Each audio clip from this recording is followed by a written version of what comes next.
Ever wondered how banks manage an average quarterly balance, or AQB?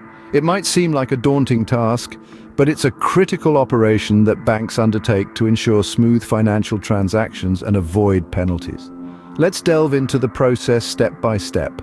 The first step in managing an AQB at a bank is the calculation of the daily closing balance.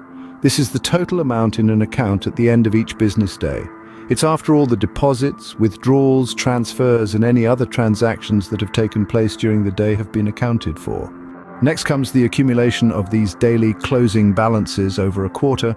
A quarter in banking terms is a period of 3 months, so the bank adds up the daily closing balances for each day of the quarter. The third step is to divide this total by the number of days in the quarter. This gives the average daily balance for the quarter. Now, this average daily balance is compared to the minimum required balance. If the average daily balance is less than the minimum required balance, a penalty may be applied.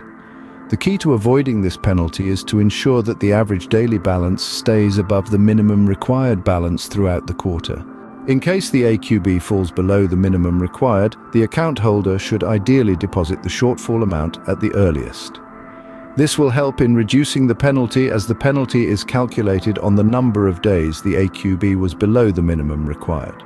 In essence, managing an AQB involves careful tracking of daily balances, maintaining an average that exceeds the minimum required, and swiftly addressing any shortfalls. Let's summarize what we've learned. Managing an AQB at a bank starts with the calculation of the daily closing balance. This balance is accumulated over a quarter and then divided by the number of days in the quarter to get the average daily balance. This average is then compared to the minimum required balance. If the average falls below the minimum, a penalty may be applied. To avoid this penalty, the average daily balance should stay above the minimum required balance throughout the quarter. In the event of a shortfall, it's important to deposit the required amount as soon as possible to reduce the number of days the AQB is below the minimum and consequently the penalty. So, understanding how to manage an AQB can help in avoiding unnecessary penalties and making the most of your banking experience.